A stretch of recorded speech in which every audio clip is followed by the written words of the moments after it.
ದೇವರ ಮಕ್ಕಳಾಗುವಂತೆ ನಿಮ್ಮ ಆತ್ಮಗಳನ್ನು ವಾಕ್ಯದಲ್ಲಿ ಬಲಪಡಿಸುವ ಅನುದಿನದ ಧ್ಯಾನ ಡಿಸೆಂಬರ್ 19. ಎಲೆನ್ ಜಿ ವೈಟ್ ರವರ sons and daughters of god ಎಂಬ ಪುಸ್ತಕದ 354ನೆಯ ಪುಟ. ಶೀರ್ಷಿಕೆ ಸದಾಕಾಲವೂ ಕ್ರಿಸ್ತನ ಜೊತೆಯಲ್ಲಿರುವುದು. ಈ ದಿನದ ಸತ್ಯವೇದದ ವಾಕ್ಯ. ಆಮೇಲೆ ಜೀವದಿಂದುಳಿದಿರುವ ನಾವು ಅಂತರಿಕ್ಷದಲ್ಲಿ ಕರ್ತನನ್ನು ಎದುರುಗೊಳ್ಳುವುದಕ್ಕಾಗಿ ಅವರ ಸಂಗಡಲೇ ಮೇಘಗಳಲ್ಲಿ ಒಯ್ಯಲ್ಪಡುವೆವು. ಹೀಗಾಗಿ ನಾವು ಸದಾಕಾಲವೂ ಕರ್ತನ ಜೊತೆಯಲ್ಲಿರುವೆವು. 1 ಥೆಸಲೋನಿಕದವರಿಗೆ 4ನೆಯ ಅಧ್ಯಾಯ 17ನೆಯ ವಚನ. ಯೇಸು ಕ್ರಿಸ್ತನು ಬರುತ್ತಿದ್ದಾನೆ, ಆದರೆ ಆತನು ಮೊದಲನೆಯ ಆಗಮನದಂತೆ ಬರುವುದಿಲ್ಲ. ಬೆತ್ಲೆಹೇಮಿನಲ್ಲಿ ಮಗುವಾಗಿ ಹುಟ್ಟುವುದಿಲ್ಲ. ಯೆರೂಸಲೇಮಿಗೆ ಕತ್ತೆಯ ಮೇಲೆ ಸವಾರಿ ಮಾಡುವಾಗ ಆತನ ಶಿಷ್ಯರು ಹೊಸನ್ನ ಹಲ್ಲೆಲೂಯ ಎಂದು ಕೂಗುತ್ತಾ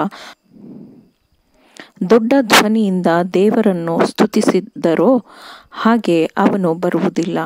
ಆದರೆ ತಂದೆಯ ಮಹಿಮೆಯೊಂದಿಗೆ ಆತನು ಬರುತ್ತಾನೆ ಮತ್ತು ಪರಿಶುದ್ಧ ದೇವದೂತರ ಪರಿವಾರದವರು ಆತನ ಬೆಂಗಾವಲಿನವರಾಗಿ ಆತನೊಂದಿಗೆ ಇರುತ್ತಾರೆ.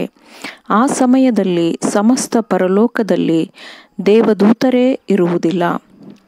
ಕ್ರಿಸ್ತನು ಎಣ್ಣೆ ಮರಗಳ ಗುಡ್ಡದಿಂದ ಏರಿ ಹೋಗುವಾಗ ಗಲಿಲೇಯದ ಮನುಷ್ಯರು ಹೇಗೆ ಪರಲೋಕದ ಕಡೆಗೆ ನೋಡುತ್ತಿದ್ದರೋ ಹಾಗೆಯೇ ಕ್ರಿಸ್ತನಿಗಾಗಿ ಕಾಯುತ್ತಿರುವ ಭಕ್ತರು ಕ್ರಿಸ್ತನನ್ನು ಆಗ ಹುಡುಕುತ್ತಿರುತ್ತಾರೆ. ನಂತರ ಪರಿಶುದ್ಧರಾದವರು ಸೌಮ್ಯವಾದ ನಮ್ರತೆಯ ಮಾದರಿಯನ್ನು ಸಂಪೂರ್ಣವಾಗಿ ಪಾಲಿಸಿದವರು ಮಾತ್ರ ಆನಂದ ಪರವಶತೆಯ ಉಲ್ಲಾಸದಿಂದ, ಈಗೋ ಈತನೇ ನಮ್ಮ ದೇವರು, ನಾವು ಈತನಿಗೋಸ್ಕರ ಕಾದಿದ್ದೇವೆ, ಈತನು ನಮ್ಮನ್ನು ರಕ್ಷಿಸುವನು ಎಂದು ಆತನನ್ನು ನೋಡುವಾಗ ಉದ್ಗರಿಸುತ್ತಾರೆ. ಮತ್ತು ಅವರು ಕಡೆಯ ತುತ್ತೂರಿಯ ಧ್ವನಿಯಾಗುವಾಗ ಒಂದು ಕ್ಷಣದಲ್ಲೇ ರೆಪ್ಪೆ ಬಡಿಯುವಷ್ಟರೊಳಗಾಗಿ ಮಾರ್ಪಡುವರು. ಅದು ಮಲಗಿರುವ ಭಕ್ತರನ್ನು ಎಬ್ಬಿಸುತ್ತದೆ ಮತ್ತು ಅದು ಮಲಗಿರುವ ಭಕ್ತರನ್ನು ಅವರವರ ಧೂಳಿನ ಹಾಸಿಗೆಗಳಿಂದ ಹೊರಗಡೆಗೆ ಕರೆಯುತ್ತದೆ. ಆಗ ಅವರು ಅಮರತ್ವವೆಂಬ ಮಹಿಮೆಯ ನಿಲುವಂಗಿಯನ್ನು ಧರಿಸಿದವರಾಗಿ ಮರಣ ಮತ್ತು ಸಾವಿನ ವಿರುದ್ಧ ಜಯ ಜಯವೆಂದು ಕೂಗುತ್ತಾರೆ. ಅವರೊಂದಿಗೆ ಮಾನಸಾಂತರಗೊಂಡ ಭಕ್ತರು ಅವರ ಪ್ರೀತಿಯ ಉದ್ದೇಶದಲ್ಲಿ ಎಂದೆಂದಿಗೂ ಬೇರ್ಪಡದಂತೆ ಅವರು ದೇವರನ್ನು ಅಂತರಿಕ್ಷದಲ್ಲಿ ಸಂಧಿಸುತ್ತಾರೆ. ಕ್ರಿಸ್ತನು ತನ್ನ ನಿಷ್ಠಾವಂತ ಹಿಂಬಾಲಕರಿಗೆ ಅನುದಿನದ ಒಡನಾಡಿಯಾಗಿದ್ದಾನೆ ಮತ್ತು ಪರಿಚಿತನಾದ ಸ್ನೇಹಿತನಾಗಿದ್ದಾನೆ. ಅವರು ದೇವರೊಂದಿಗೆ ನಿರಂತರವಾದ ಸಂಪರ್ಕದಲ್ಲಿದ್ದು ಬಹಳ ನಿಕಟವಾದ ಜೀವನವನ್ನು ಅವನೊಂದಿಗೆ ಜೀವಿಸಿರುತ್ತಾರೆ. ಅವರ ಮೇಲೆ ದೇವರ ಮಹಿಮೆಯು ಆವರಿಸಿರುತ್ತದೆ.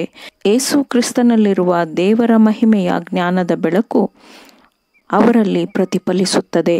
ಈಗ ಅವರು ಪ್ರಕಾಶಮಾನವಾದ ರಾಜನ ಮಹಿಮೆಯ ವೈಭವದ ಮೊಬ್ಬಾದ ಕಿರಣಗಳ ಬೆಳಕಿನಲ್ಲಿ ಸಂತೋಷಿಸುತ್ತಾರೆ.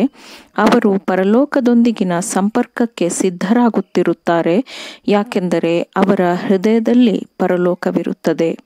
ಅವರ ವಿಮೋಚನೆಯು ಹತ್ತಿರದಲ್ಲೇ ಇದೆ ಎಂಬ ಉಲ್ಲಾಸದೊಂದಿಗೆ, ಇಗೋ ಈತನೇ ನಮ್ಮ ದೇವರು, ನಾವು ಈತನಿಗೋಸ್ಕರ ಕಾದಿದ್ದೇವೆ, ಈತನು ನಮ್ಮನ್ನು ರಕ್ಷಿಸುವನು ಎಂದು ಅವರು ಮದಲಿಂಗನನ್ನು ಸಂಧಿಸಲು ಹೋಗುತ್ತಾರೆ. ಆಮೇನ್.